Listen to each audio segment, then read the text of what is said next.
Bismillahirrahmanirrahim. Alhamdulillahirabbil alamin wassalatu wassalamu ala asyrafil anbiya'i wal mursalin wa ala alihi wa sahbihi ajma'in. Subhanaka la ilma lana illa ma 'allamtana innaka antal alimul hakim. Rabbi shrah li sadri wa yassir li amri wa hlul 'uqdatam min lisani yafqahu qawli. Amma ba'd. Alhamdulillah ala nikmatil Islam, alhamdulillah ala nikmatil iman wa kafa biha bin ni'mah. Alhamdulillah, segala puji bagi Allah Subhanahu wa taala yang mendatangkan kita, menyempatkan kita, menyehatkan kita, membuka pikiran kita, membawa kita untuk nyampe di tempat-tempat yang di situ yang dibacakan adalah kalamullah, yang dibacakan adalah perkara-perkara yang datangnya dari Allah Subhanahu wa taala, sang pencipta kita. Pesan-pesan cinta dari Allah Subhanahu wa taala, pesan-pesan kasih yang Allah taala turunkan lewat lisan Nabi kita Nabi Muhammad sallallahu alaihi wasallam untuk menjaga kita, untuk melindungi kita, untuk membentengi kita, untuk menjadikan kita manusia-manusia yang indah dan mengindahkan, untuk menjadi manusia-manusia bahagia dan membahagiakan, untuk menjadi manusia-manusia yang dipilih oleh Allah Ta'ala untuk menjadi penghuni-penghuni surganya, untuk menjadi mereka-mereka yang menempati tempat mulia yang diciptakan oleh Allah Subhanahu wa taala. Di dalamnya ada para nabi, di dalamnya ada para rasul, di dalamnya ada hamba-hamba mulia. Dari kalangan perempuan ada Sayyidah Fatimah Zahra, ada Sayyidah Khadijatul Kubra, ada Sayyidah Aisyatul Ridha, ada Sayyidah Maryam, ada Sayyidah Asia, serta perempuan-perempuan yang mengikuti jejak-jejak mereka. Jadi perempuan yang sabar, jadi perempuan yang syukur,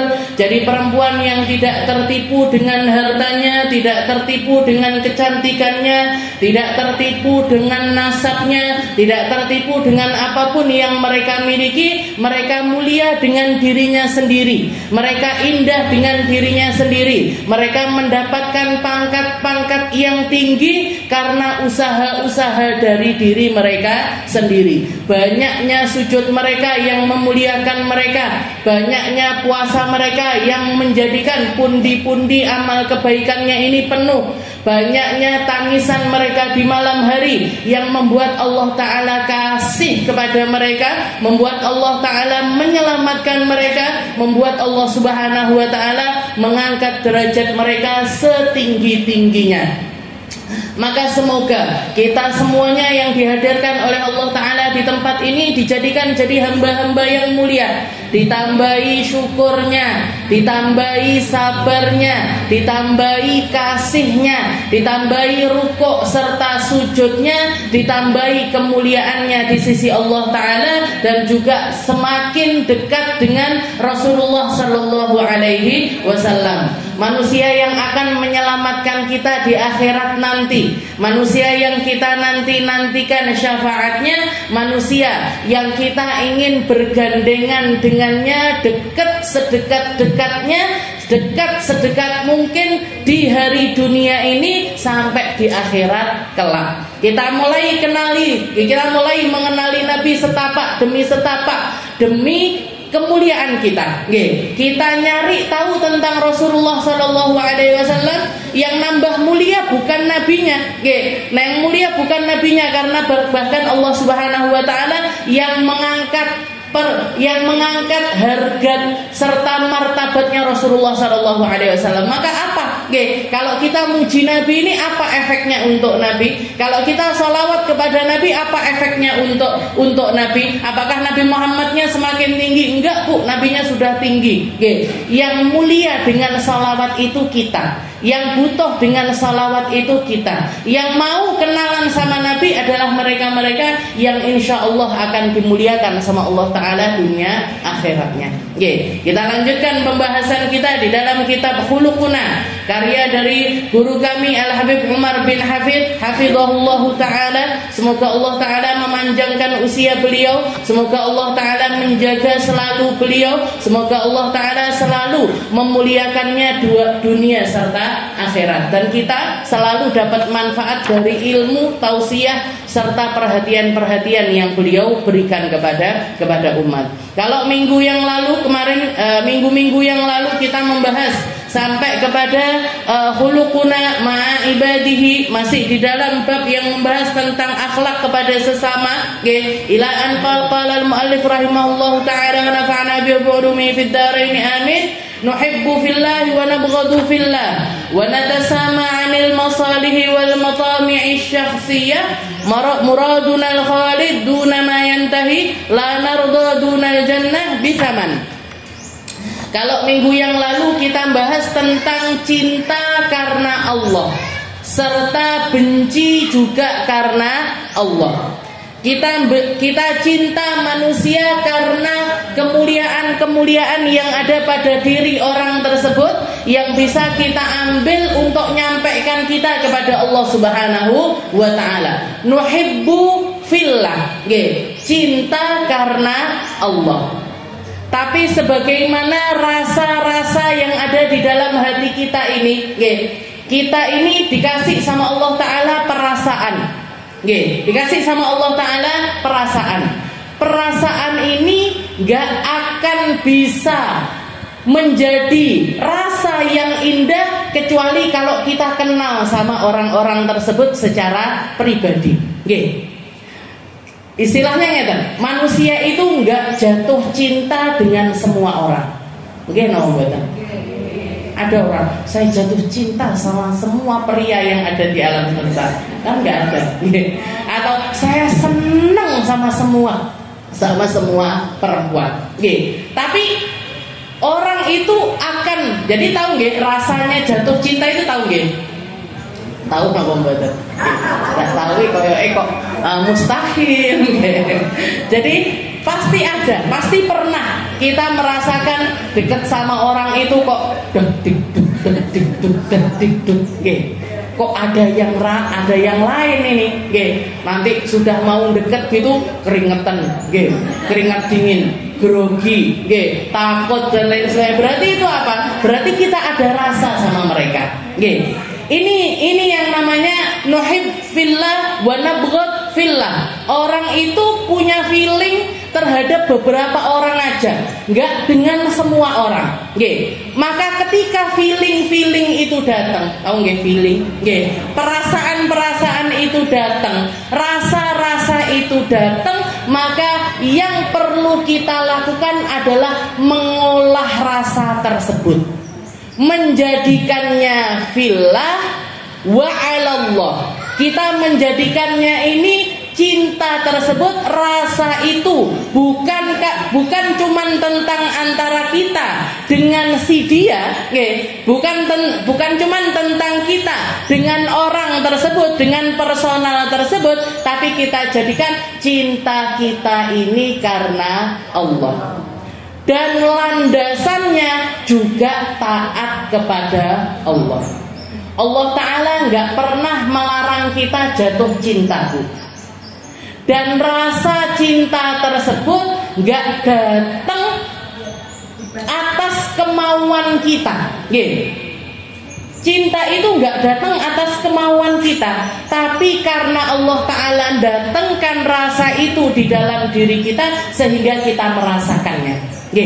Terus piye kalau sudah terasa ini gimana? Ini tugas kita, nuhib fillah wa nabghad fillah. Kita mencintainya karena Allah. Kalaupun kita senang sama orang tersebut, kalaupun kita punya rasa dengan orang tersebut, rasa ini tidak membuat kita melanggar aturan-aturannya Allah. Ini kalau saya ngajinya sama remaja-remaja mungkin jauh lebih seru lagi. Jadi jauh lebih seru lagi karena usia-usia jenengan mungkin sudah lewat. Dakik biyen koyoke malah serodok lali misalnya. Wis karo bojone wis lek turu singkur-singkuran, sekarang nyari belajar ngaji tentang jatuh cinta. Kayaknya kok rodok telat ini. Jadi tapi nggak ada kata terlambat, nggak ada kata terlambat. Nuhib fillah wa nabghad fillah ini akan selalu ada. Rasa itu seseorang itu akan selalu dapat, akan selalu dapat di masa lalu dapat, di masa istilahnya di masa remaja dapat, di masa umur 20-an juga dapat, di masa 30-an juga dapat, dan rasa-rasa tersebut harusnya kita langgengkan. Kalau itu ada di dalam koridornya syariat, kita yang harus menjaga hal tersebut agar bukan cuman rasa cinta ini aja yang ada di antara manusia, tapi datang juga rahmat dari Allah Ta'ala, datang juga ridho dari Allah Subhanahu wa Ta'ala. Makanya pembahasan masalah cinta ini spesifik, istilahnya di rumah tangga ada rasanya sendiri, di dalam pertemanan ada rasanya sendiri, di dalam berkawan ada rasanya sendiri, sama orang tua bentuknya lain lagi, sama guru bentuknya juga lain lagi, tapi semuanya rasa, semuanya tentang hub, cinta, semuanya tentang perasaan rasa tersebut, gimana kita mengelolanya menjadi selalu ada di dalam Allah, di atas ketakwaan kepada Allah Subhanahu wa Ta'ala.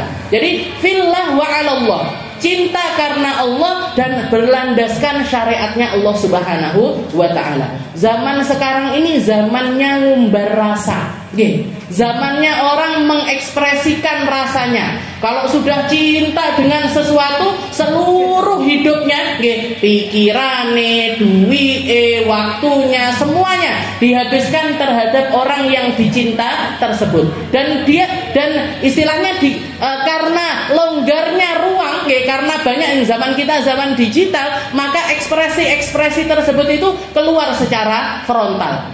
Kalau jenengan bayangkan zaman dulu, jenengan mungkin umur, misalkan kalau yang lahir umur tahun 70-an atau 60-an, berarti eranya surat menyurat gitu. Zaman itu orang punya rumah, kalau mau jagain anak perempuannya, cukup punya rumah, dikasih tembok tinggi, dikasih pagar tinggi, aman misalnya anaknya. Ndak metu neng di. Jadi kalaupun misalkan dia ada rasa, aku senang sama temanku yang itu, aku senang sama koncoku yang itu, paling banter surat-suratan. Paling banter surat-suratan. Titip ya nanti, kasihkan sama orang itu. Titip ya. Zaman sekarang senang sama orang, langsung buka IG-nya, Instagramnya, langsung di DM, langsung ngomong I love you, sarangio dan lain sebagainya, langsung itu, sama siapapun bisa langsung berkomunikasi dengan yang bersangkutan. Kalau misalkan mereka ini, anak-anak kita ini nggak punya basic agama yang kuat, nggak punya kecintaan kepada Allah Ta'ala, pengenalan kepada Allah Ta'ala dengan cara yang benar, besar kemungkinan mereka terjerumus di dalam maksiat-maksiat yang semacam itu, yang akhirnya pacaran, yang akhirnya gandengan tangan, yang akhirnya kabur, yang akhirnya lari dari rumah, nggak mau dengerin orang tuanya, nggak mau dengerin siapa saja, pokoknya aku maunya hidup dengan yang tercinta ini tadi. Ini apa ini? Ini musibahnya cinta ini seperti ini. Sesuatu yang serius, sesuatu yang besar, sesuatu yang akan membawa kerusakan luar biasa kalau bukan fillah wa alallah. Kalau enggak karena Allah, kalau enggak berlandaskan syariatnya Allah Subhanahu wa Ta'ala. Jadi sesuatu yang harus kita kelola, nuhib fillah wa nabghad fillah. Dan para ulama mengatakan dunia ini atau istilahnya ada jarum semut, manusia hidup di dalam jarum semut itu akan menjadi sesuatu yang cukup bagi mereka-mereka yang saling mencintai. Jadi jenengan kalau misalkan hidupnya sama yang tercinta, booneng gone omah bubuk ritek, rumah kecil sekalipun akan terasa cukup. Pokoknya aku karo yang aku cintai ini tadi. Tapi rumah seluas apa apapun, dunia seluas apapun akan terasa sempit kalau kita ini saling membenci. Gak ada tempat yang cukup untuk para pembenci, gak ada tempat yang sempit untuk mereka-mereka yang saling mencintai. Jenengan kenapa kok betah duduk di sini, duduk impit-impitan? Ini rodok lumayan masih longgar. Biasanya kalau kadang-kadang saya ngeliat itu ibu-ibu sampai duduknya itu mepet orang sobat. Jadi kenapa kok jenengan rela duduk di sini berjam-jam, sikile geringgingan, sikile geringgingan kalau berdiri, yang umur 50-an sekerekel-kerekel dan lain sebagainya. Kenapa kok jenengan betah duduk di sini? Karena jenengan merasa orang-orang yang ada di tempat ini semuanya punya rasa hati yang sama. Semuanya pengen selamat dunia akhirat. Akhirnya apa yang terjadi? Tempat sempit sekalipun akan terasa luas. Tempat sempit sekalipun akan terasa luas. Tapi nggak akan ada tempat yang cukup untuk mereka-mereka yang saling membenci. Makanya kita harus ngelolain. Nuhib fillah wa nabghad fillah. Kalau cinta karena Allah. Kalau benci juga karena Allah. Sehingga kebencian kita ini, kita bukan benci orang secara personalnya, tapi kita benci sifat yang ada pada diri orang tersebut. Kalau sifatnya hilang juga rasa benci kita. Kalau sifat yang ada pada diri orang tersebut yang kita nggak suka ini tadi, misalkan kita nggak senang sama orang-orang yang meninggalkan sholat, kita nggak senang sama orang-orang yang minum khamar, kita nggak senang sama mereka-mereka yang korupsi, kita nggak senang sama mereka-mereka yang berzina. Tapi ketika hal-hal yang membuat kita benci ini tadi hilang pada diri orang tersebut, kita kembali mencintai orang tersebut, kita kembali senang sama orang tersebut. Jadi nggak ada yang namanya benci selamanya. Kalau di dalam hubungan karena Allah Ta'ala nggak ada ceritanya benci selama-lamanya. Aku gah delok raimu misalnya selamanya, karena kamu sudah giniin aku, karena kamu ngomong kayak gini sama aku, fitnah keluargaku, dan lain sebagainya. Utang terus sama aku setiap minggu 100.000, gak aku ketemu kamu lagi nggak mau.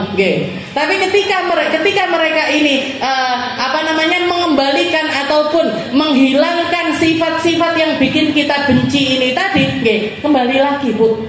Jadi bencinya kita itu sebagai pendidikan, bukan kebencian secara murni. Gak seperti bencinya iblis kepada Nabi Allah Adam yang sampai dituruti sampai ke anak cucunya, sampai keturunan-keturunannya. Katanya iblis, la ughwiyannahum, saya akan sesatkan mereka semuanya, anak cucunya Adam, dari depan, dari belakang, dari kanan, dari kiri, semua hal yang ada pada diri mereka, kesempatan setiap waktu, setiap keadaan aku akan masukkan gimana caranya biar mereka ini jadi orang-orang yang tersesat.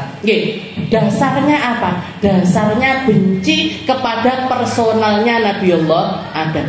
Ketika ditanya sama Allah Ta'ala, kenapa wahai Adam kamu kok benci? Kenapa wahai iblis kamu kok benci sekali sama Nabi Allah Adam? Katanya iblis, khalaqtahu min tin wa khalaqtani min nar. Kamu kan engkau wahai ya Allah, engkau menciptakan aku dari api dan engkau menciptakan Adam ini dari tanah. Berarti ini artinya apa? Rasis sekali. Iblis itu rasis sekali. Saya orang Jawa, mau aku konconan karo wong Sunda, mau aku konconan karo wong Madura, ngerendahkan ras yang lainnya, ngerendahkan orang yang berbeda dengan dirinya, ngerendahkan ngelevelkan orang di level-level tertentu. Oh itu bukan circle saya circle-nya sini, nggak level saya duduk sama mereka, saya levelnya sama yang ini. Nah, ini berarti tulun dong yo lek enggak iblis yo koncone iblis lah. Lek enggak gitu anak buahnya iblis. Kenapa? Karena ngambil tugas yang diambil sama iblis. Jadi ngambil porsi dari tugasnya iblis. Oke, kamu jangan senang sama dia. Kenapa? Oh, meduro ini. Kamu ini orang daya ini orang kulit hitam, ini orang kulit coklat, ini orang kulit putih. Jadi dibeda-bedakan dari fisiknya, dari keadaannya, dari hartanya, dari pangkatnya dan lain sebagainya. Orang-orang yang ngotak-kotakkan manusia di dalam kotak-kotak tersebut, mereka ini ngambil tugas-tugas yang dibagikan sama iblis. Yang dibagikan sama tujuannya iblis dari awal perpecahan yang dibikin sama iblis, dan ini hampir selalu manjur, yaitu ngotak-ngotakkan manusia ini di kotak-kotaknya masing-masing. Istilahnya mandang orang ini bukan secara global sebagaimana Allah Ta'ala memandang Allah sebagai pencipta, memandang kepada ciptaannya, enggak, tapi gimana caranya biar ciptaan-ciptaan ini terkotak-kotak di kotak-kotak sehingga mereka nggak bisa bersatu. Sesuatu yang nggak bersatu itu nggak mungkin kuat. Sesuatu yang nggak kuat nggak akan bikin perubahan. Sesuatu yang nggak kuat nggak akan pernah membuat perubahan. Kita kalau mau berubah, kalau pengen negara ini jadi negeri yang besar, jadi negeri yang baldatun thayyibatun wa rabbun ghafur, negeri yang diberkahi sama Allah, negeri yang baik, negeri yang limpah ruah, semua hal-hal yang rahmatnya Allah Ta'ala turun di situ, ampunannya Allah Ta'ala turun di situ, kebaikannya Allah Ta'ala turun di negeri tersebut, meliputi semua penduduk negeri. Kalau kita pengen ada perubahan-perubahan yang semacam ini tugas-tugasnya setan ini harus kita hilangkan. Manusia semuanya sama. Yang paling baik adalah yang paling bertakwa kepada Allah Subhanahu wa Ta'ala. Dan manusia yang bertakwa itu rahasia. Manusia takwanya seseorang itu rahasia antara dirinya dengan Allah Ta'ala, antara seseorang dengan Allah Subhanahu wa Ta'ala. Kita duduk di tempat ini bareng-bareng, Bu. Saya ngaji, saya yang ngomong, bukan karena saya lebih mulia daripada panjenengan, boten. Tapi karena saya dipilih sama Allah Ta'ala, kebetulan dikasih ilmu, kebetulan dikasih jatah mondok, kebetulan dikasih skill untuk ngomong. Berapa banyak orang berilmu, lebih berilmu dari saya, lebih luas keilmuannya dibandingkan saya, tapi di dalam berbicara ini enggak, istilahnya Allah Ta'ala yang ngasih jatah. Ini kamu didengerin sama orang-orang ini, kamu jatah, itu semuanya dari Allah Ta'ala. Jadi enggak ada yang berbeda di antara kita, semuanya gandengan tangan untuk nyari ridhonya Allah. Cuman kebetulan saya yang ngerti, saya yang bisa dalil, istilahnya saya yang bisa baca kitab. Misalkan jenengan punya riwayat seperti itu, insya Allah jenengan yang duduk di sini. Insya Allah jenengan duduk ya di sini. Dan sesungguhnya katanya guru saya, orang yang rajin hadir majlis, orang yang cinta dengan ilmu, orang yang cinta dengan orang-orang yang memiliki ilmu, salah satu hadiah yang pasti Allah Ta'ala berikan kepada orang tersebut, salah satu dari anaknya atau salah satu dari cucunya, insya Allah ada yang bakalan neruskan lisannya Rasulullah Sallallahu Alaihi Wasallam. Istilahnya enggak jenengan ngalim, insya Allah anaknya ngalim. Kalau bukan anaknya yang alim, insya Allah cucunya yang alim.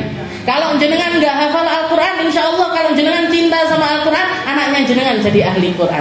Kalau bukan anaknya jenengan jadi ahli Quran, cucunya jenengan jadi ahli Quran. Jadi orang itu akan dihadiahi sama Allah Ta'ala dengan sesuatu yang dia cinta. Di dunia ditampakkan sama Allah Ta'ala, di akhirat juga akan tampak lebih jelas lagi. Nuhib fillah wa nabghad fillah. Jadi cinta ini karena Allah, benci juga karena Allah. Setelah itu yang ke-12, akhlak yang ke-12, Al-Habib Umar bin Hafid mengatakan natasama anil masalihi wal matami'i syakhsiyah muradunal khalid duna ma yantahi la narda dunal jannah bitaman. Katanya beliau, kita ketika bermuamalah dengan manusia, ketika kita bermuamalah dengan sesama hamba, jadikanlah cita-citamu itu tinggi dengan untuk selalu mengutamakan kemaslahatan orang lain. Kita itu boleh bercita-cita tinggi, kita itu boleh berangan-angan angan-angan tinggi. Nggih, kalau angan-angannya itu untuk akhirat nggak apa-apa. Nggih, yang nggak boleh itu kalau angan-angannya itu tentang dunia. Katanya Nabi Muhammad, tulul umur yumitul goleb. Salah satu hal yang mematikan hati itu adalah banyaknya angan-angan. Banyaknya angan-angan ini tentang apa? Banyaknya angan-angan tentang dunia. Itu yang berpotensi merusak diri kita. Contohnya gimana Ustaz? Jangan punya anak misalkan. Jangan punya anak-anak. Jangan punya anak-anak. Jangan bilang, "Nak, kamu nanti anak mamah yang nomor 1 kudu jadi dokter. Yang nomor 2 kudu jadi pengusaha. Yang nomor 3 harus jadi pilot misalkan. Yang nomor 4 pokoknya harus jadi orang sukses semuanya. Nanti tak sekolahkan yang benar, nanti tak biayai dengan benar ini itu dan lain sebagainya." Nah, setelah itu jangan bayangkan, enak duwe anak dokter. Golek loro ndak usah periksa sapa-sapa, diperiksa anak itu. Enaknya kalau saya punya anak jadi pilot, kemana-mana yang nyupiri pesawatnya anak saya sendiri. Enaknya enak ya. Jadi bayangin, terus noto-noto, istilahnya ditata, tidak dipasrahkan kepada Allah Taala. Tapi, kalau bentuknya itu ikhtiar nggak apa-apa. Tapi kalau bentuknya itu angan-angan, ini potensinya itu merusak diri kita sendiri.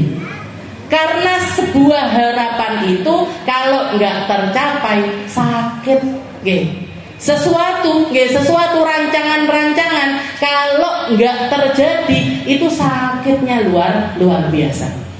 Makanya kita didik anak, pokoknya dididik sing apik, dikasih ilmu yang manfaat, dikenalkan sama Allah Ta'ala, dikenalkan sama Rasulullah Sallallahu Alaihi Wasallam, dijaga makanannya, nggak masukkan harta ke rumah kecuali harta-harta yang halal. Ini semuanya namanya ikhtiar. Setelah itu dipasrahkan sama Allah Ta'ala. Ya Allah, anak saya mau jadi apa aja, yang penting jadi anak solih-solihah.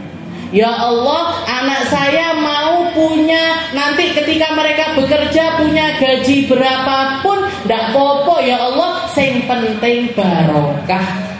Yang penting dia tetap sujud kepadamu, yang penting dia jadi orang yang bermanfaat untuk dirinya, setelah itu keluarganya, setelah itu orang-orang terdekatnya, cukup ya Allah. Saya nggak perlu punya anak yang punya rumah gedung, nggak perlu ya Allah. Saya nggak perlu punya anak dengan titel depan belakang profesor, dokter, enggak, saya nggak perlu ya Allah.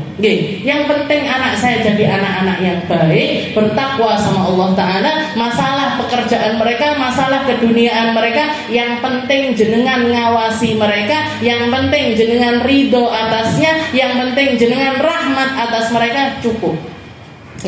Gak maksiat, gak berbuat maksiat, gak melakukan pelanggaran, gak melakukan kesalahan-kesalahan terhadap Allah Subhanahu Wa Ta'ala, cukup ya Allah.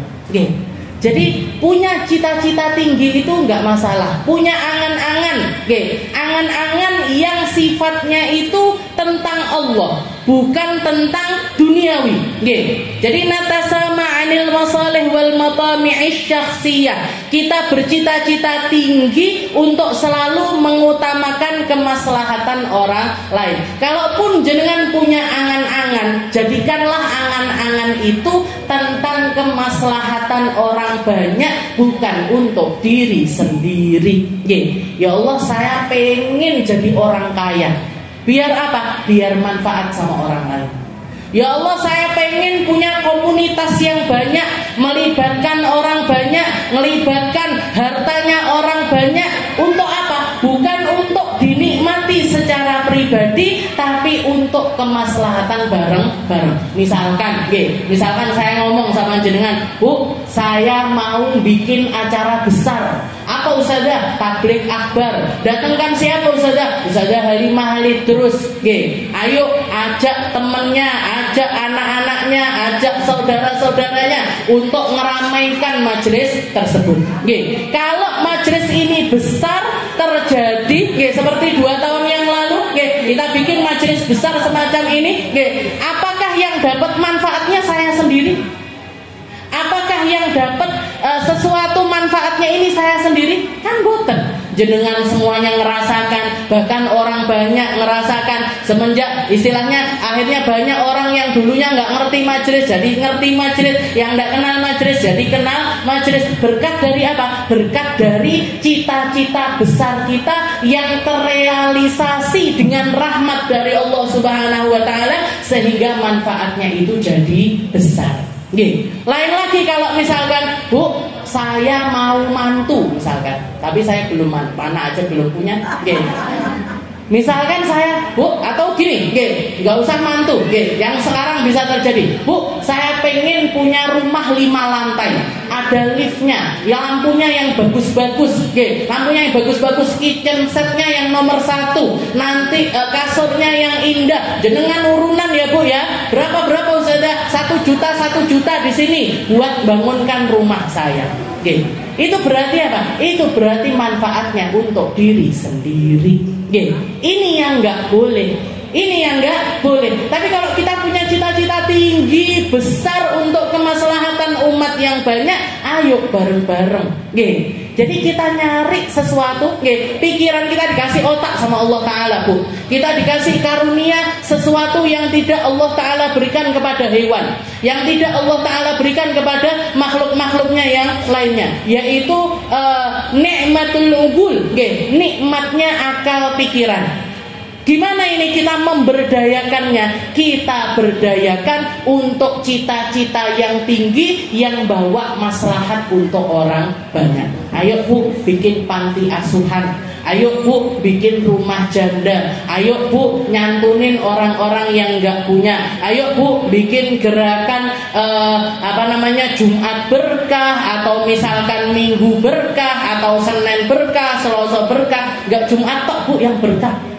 Senin, Selasa, Rabu, Kamis ini semuanya juga ada berkahnya. Ayo bikin gerakan untuk orang-orang yang ada di Palestina. Gimana caranya kita untuk bantuin mereka, saudara-saudara Muslim yang sesama kita di dalam beribadah kepada Allah Subhanahu wa taala. Jadi kalaupun misalkan kita itu bercita-cita tinggi, jadikan cita-citamu itu untuk kemaslahatan orang banyak. Natasama anil masalih wal matami syakhsiyah muraduna di atas kepentingan kita pribadi, sebab tujuan kita adalah yang kekal bukan yang fana. Kita maunya dibalas kebaikan kita, kita nggak mau, kita tidak mau balasan kebaikan kita itu selain surga. Ini gampangnya. Tadi kan kalau cita-cita banyak itu gerakan orang banyak. Tapi kalau untuk yang personalnya kita di dalam menghadapi manusia pun kita harusnya mengedepankan kepentingannya orang lain bukan kepentingannya kita pribadi. Gampangnya bahasanya nih Bu, jangan jadi orang yang egois. Jangan jadi orang yang maunya menang sendiri. Jangan jadi orang yang maunya enak sendiri. Jangan jadi orang yang maunya itu tampil sendiri. Zaman sekarang itu trennya selfie. Selfie itu artinya sing ketok aku tok. Sak frame itu kita tok mukanya. Majelisan, ayo Bu foto bareng, tiba-tiba di crop kabeh gara foto netok, habis itu diupload di WhatsAppnya atau di Instagramnya. Loh, ini katanya majelisan, iya koncoku cilik-cilik gini, wes tak crop kabeh, tinggal aku tok yang kelihatan. Nah ini hakikatnya selfie ini kayak gini, itu secara yang kelihatan, Di dalam rasa hati kita pun sebenarnya jangan sampai kita itu jadi orang-orang yang mentingin diri kita sendiri. Kalau ngelihat orang lain, lihat orang lain ini tentang kepentingannya, bukan tentang kepentingan kita. Ada satu ulama yang mengatakan, kun ma'allah ka'an la nas, wa kun ma'an nas ka'an la nafas. Katanya beliau, kamu kalau mau hidup terhormat, mau hidup dihormati orang, mau hidup dalam keadaan mulia, jadilah kamu sebagai seseorang yang kun ma'allah ka'an lanas. Kamu kalau lagi ibadah sama Allah Ta'ala, anggap gak ada manusia. Anggap ini adalah momenmu dengan Tuhanmu. Anggap ini adalah ibadahmu ini semata-mata antara dirimu dengan Allah Subhanahu wa ta'ala. Kun ma'allah ka'an lanas. Kamu kalau lagi ibadah sama Allah Ta'ala, melakukan perkara-perkara yang diridhoi oleh Allah Ta'ala, melakukan perkara-perkara yang sifatnya itu ibadah kepada Allah Ta'ala, anggap gak manusia ini semuanya gak ada. Anggap manusia ini semuanya nggak terlihat. Anggap manusia ini semuanya nggak perlu kita dengar. Nggak perlu kita dengar. Jenengan lagi ngaji. A'udzubillahi minasyaitonirrajim. Bismillahirrahmanirrahim. Datang koncone. A'udzubillahi minasyaitonir. Di apa namanya? Ya. Ini berarti apa? Lek ngaji dhewe Bismillahirrahmanirrahim. Sampai enggak kerumun di dalil di haq di hain di qoe. Ini berarti apa? Kita ngaji, kita ngaji, tapi yang kita cari dari ngajinya kita ini bukan Allah Ta'ala, tapi orang yang lewat ini tadi. Tapi orang yang lewat ini tadi. Jenengan sholat, sholat ya sholat, lagi sendiri ya sholat seperti itu, lagi jamaah ya sholat seperti itu, lagi kun ma'allah ka'an lanas. Jadikan hubunganmu dengan Allah Ta'ala ini manusia yang lain itu nggak ada artinya. Jenengan sekarang diduduk di sini, jilbabnya rapi, bajunya rapi, jilbabnya rapi, bajunya rapi. Nanti pas reunian, ya tetap jadilah seperti ini. Jenengan di pantai, tetaplah jadi seperti ini. Ketika jenengan pergi kemana, tetaplah jadi orang yang semacam ini. Bukan pakaiannya ini sesuai sikon dan kondisi. Ya wae ngaji ya jilbaban misalnya. Neng pantai ya bikinian misalnya. Jadi kalau lagi di pantai ya enggak usah dah, apa namanya ya rada nyantai, jilbabnya miber titik enggak apa-apa gitu. Nah, ini berarti apa? Ibadahnya kita tentang penutupan aurat ini bukan tentang antara kita dengan Allah, tapi antara kita dengan manusia. Jadi kalau jadikan ibadah kita kun ma'allah ka'an lanas. Kalau sudah tentang ibadah kita dengan Allah Ta'ala, anggap semua manusia ini gak ada. Gak usah dengerin siapapun, gak usah melihat siapapun, gak usah menempatkan seorang pun di dalam ibadah-ibadah kita. Kalau ngajinya sama ibu ini jadi lebih semangat. Saya kalau dilihat sama ustazah tambah ini rasanya nggak karu-karuan. Ini kudu dibenahin, harus dibenahin ini. Kun ma'allah ka'an lanas. Jadi kalau masalah ibadah anggap semua manusia ini nggak ada. Wa kun ma'an nas ka'an lanafas. Dan jadilah kamu ini manusia yang kalau muamalah dengan manusia yang lainnya dirimu itu nggak ada.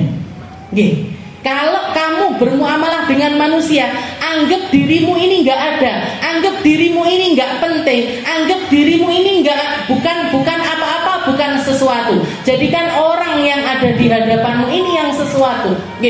Jenengan kalau ngomong sama suaminya, didengarkan bu suaminya, nggak terus suaminya ngomong, bangga, hai kuwi terus yang diomongin. Apalah aku sampean dijawab di. Nah ini berarti apa? Kita merasa diri kita ini punya tempat. Kita merasa diri kita ini berhak. Kita merasa diri kita ini pantas untuk jawabi omongannya suami. Jadi kalau mau dengarkan orang lain. Kalau mau dihargai orang lain. Kalau mau diperhatikan orang lain. Itu hukum antara manusia itu yang berlaku seperti itu. Yang berlaku seperti itu. Jangan mau diperhatikan, perhatikan orang lain. Jangan mau hormati orang lain. Kehormatan itu nggak datang serta merta, nggak datang begitu saja. Ngelihat orang langsung hormat, kecuali ngelihat bendera kita langsung hormat. Selain itu kalau ngelihat manusia, kalau nggak kita menghormati orang tersebut, kita nggak akan dihormati sama orang. Jadi kalau sama orang lain, anggap dirimu ini nggak ada. Yang berharga itu orang lain. Apa yang jadi senengannya dia, apa yang disukai oleh dia, respon seperti apa yang diinginkan sama si dia. Nggih, kalau disuruh suaminya yo dilakoni, nggih. Yo nglakoni saya tapi karo ngomel. Bikinkan kopi mah, yo tak gaekne, nggih. Masakan ini mah, yo tak gaekne, nggih. Jadi ada penekanan di sini. Okay. Nah, penekanan ini apa? Ini penekanan ini berarti kita merasa kita itu nggak pas untuk hal tersebut. Okay. Jadi sama suami anggap diri nggak ada, sama orang tua anggap diri nggak ada. Senengane umiku apa? Senengane abahku apa? Yang diinginkan sama mereka apa? Jenengan jadi anak yang anggap orang tua ini segalanya. Kalau di depan suami anggap suami ini segalanya. Kalau di depan anak anggap anak ini segalanya. Oke, saya kemarin itu berkesempatan untuk duduk sama guru saya, Sayyidah Aisyah bintu Habib Umar, putrinya Habib Umar bin Habib, hari Senin kemarin. Oke, sempat duduk bareng beliau di majelis di Bromo. Oke, jadi baca maulid di Bromo bu saya. Oke, saya pengen juga ngajak ibu-ibu kapan-kapan gitu, kapan-kapan kapannya ini nggak tahu, okay. Jadi nikmat sekali, okay. Nikmat sekali. Pagi-pagi, okay, sekitar jam 7 kita baca maulid di Bukit Teletabis itu, okay. Nah di situ saya sempat ngobrol lama sama guru saya, sama Sayyidah Aisyah. Dan beliau ini punya 2 putra masih kecil-kecil, namanya Umar sama Segar. Yang sesuatu yang langsung saya tangkap dari muamalah guru saya dengan putranya, adalah beliau ini seorang ibu yang begitu perhatian sama anaknya. HP itu ditaruh, nggak ada ceritanya ngobrol pakai HP. Dan ngomong anak kecil segitu itu kan ngoceh terus, ocehannya ini nggak dianggap cuman ngomongannya cah cilik, enggak. Ditimpali sama beliau. Anaknya ini nanya, "Mah ini apa?" "Ini batotis, ini ubi." Oke, diapain ini? Digoreng, yang ini digoreng, yang ini direbus, yang ini diterangkan satu-satu. Ini coba ini naik makan ini, dicoba ini, coba. Ngeludur terus anaknya itu di badannya beliau. Tapi beliau sabar, jilbabnya miring-miring di benak nenek. Oke, jilbabnya miring-miring dibenerin lagi, senyum, dicium, didoain. Oke. Jadi kalau anaknya lagi duduk di sini itu bu, beliau itu nyebuli ubun-ubunnya itu sambil berdoa, Allahumma hafadhu, Allahumma arhamhu, Allahumma ra'ahu, ya Allah jaga dia, ya Allah lindungi dia, ya Allah rahmati dia, ya Allah ampuni dia. Anak kecil punya salah apa, tapi dimintakan ampun sama beliau. Ada di antara kita yang muamalahnya sama anaknya kayak gitu.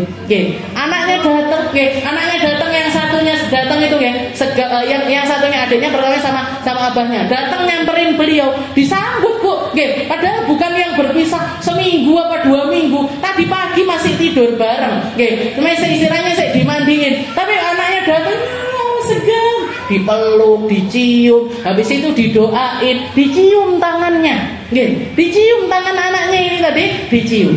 Saya ngeliat, ya Allah, orang besar itu memang mereka-mereka yang bisa membesarkan orang lain. Orang-orang terhormat itu bukan karena orang lain menghormati mereka, enggak, tapi mereka memang orang-orang yang paling bisa menghormati orang lain. Saya sempat curhat beberapa hal, tapi rahasia. Jadi saya sempat curhat tentang dunia dakwah di sini dan lain sebagainya. Sesuatu yang bikin hati saya itu plong sekali. Bikin saya itu istilahnya separuh dari rasa beban yang ada di dalam diri saya di dalam dunia dakwah ini lepas karena satu perkataan ringannya beliau. Beliau cuma mengatakan, "Aminah, kamu diterima di dakwahmu, kamu diterima di daerahmu, mereka mau mendengarkan kamu, itu sudah nikmat yang luar biasa. Gak usah nuntut apa-apa dari mereka, gak usah minta apa-apa dari mereka, cukup rasa itu hadir di dalam kamu, syukuri penerimaan orang-orang di dalam dakwahmu, itu sudah lebih dari cukup." Jadi itu istilahnya beban ini langsung runtuh bu. Dari yang saya datang itu membawa beban sepundak, koyoke garek sepinggang kayaknya. Berarti masih ada beban, nggak ada. Kayaknya ini yang menyelesaikan ibunya guru saya, Bu Banur atau siapapun. Jadi orang-orang besar itu memang orang-orang yang sangat bisa memuliakan orang lain. Ini loh yang harus kita belajar. Okay. Nah, jadi egoisme kita digerus. Okay. Rasa kesombongan kita digerus. Rasa pengen dihormati digerus. Rasa pengen keinginan yang sifatnya itu syakhsiyah, yang sifatnya itu sumbernya dari diri kita, ya hilangkan. Cari yang datangnya dari orang lain. Kita itu mulia karena kita bermanfaat. Bukan kita dimanfaatkan, tapi kita yang bermanfaat untuk orang lain. Jadi beliau mengatakan muradunal khalid duna ma yantahi la nardaduna jannah bitaman. Kita muamalah sama orang, kita ketika muamalah sama orang lain, cari muradunal khalid, cari paham, cari balasan itu jangan balasan dunia, tapi cari balasan yang abadi, yaitu di surganya Allah. Jangan kamu baik sama saya juga baik sama kamu. Kamu ngomong baik sama saya ngomong baik sama kamu juga. Kalau kayak gitu Bu, habis amal kita. Habis amal kita. Kalau misalkan kita cuman memberikan dari apa yang orang lain berikan kepada kita, orang lain senyum, kita senyum. Orang lain salam, kita salamin balik. Orang lain ngunjungin kita ngunjungin balik. Orang lain menghadiahi kita hadiahin balik. Itu sesuatu yang akan habis di dunia. Sesuatu yang habisnya itu di dunia, di akhirat nggak dapat apa-apa. Tapi jadikan muradunal khalid, jadikan sesuatu yang kita inginkan itu tentang perkara akhirat. Saya baik, yang saya cari bukan kebaikannya orang ini, tapi kebaikan dari Allah. Saya ngomong baik, bukan minta diomongin baik sama orang tersebut, tapi nyari pahala dari Allah. Muradunal khalid duna ma yantahi, bukan sesuatu yang akan habis, yaitu perkara dunia. La nardadunal jannah bithaman, tidak ridho menggantikan Allah Ta'ala ini dengan harga-harga yang remeh, dengan harga-harga yang murah. Duit, hadiah, perhatian, popularitas, itu semuanya adalah perkara-perkara yang murah, tapi yang kita cari adalah surganya Allah. Seperti yang dikatakan sama Nabi Muhammad SAW, ala innal jannata hiyal ghaliyah, yang mahal itu surga, yang indah itu surga, yang gak terbayar itu surga. Kalau kamu mau menjadi penduduk surga, korbankan segalanya untuk surga. Singkirkan segalanya demi surga. Cari, tutup semua jalan kecuali jalan kita menuju surga. Kecuali jalan kita. Wala nardadunal jannah bithaman. Jangan ridho dengan balasan-balasan di dunia, tapi carilah balasan-balasan yang ada di sisi Allah Subhanahu wa ta'ala. Mungkin kita tidak jadi pribadi yang egois. Sama anak kita bisa perhatian dengan benar, sama teman kita bisa perhatian dengan benar, sama orang tua kita bisa punya perhatian yang benar. Bisa jadi sosok yang semacam ini. Kun ma'allah ka'an la nas wa kun ma'an nas ka'an la nafas. Kalau tentang ibadah kita sama Allah Ta'ala, tidak usah merhatikan siapapun. Tapi kalau sudah itu tentang diri kita, tentang muamalah kita dengan sesama, jadilah orang-orang yang meniadakan diri sendiri untuk orang lain.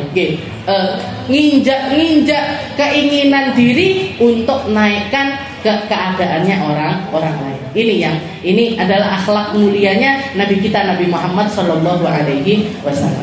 Dan yang ke-13, nad'ul ibad ilallah bis-sidq wal ikhlas. Insyaallah kita lanjutkan di pertemuan kita yang selanjutnya.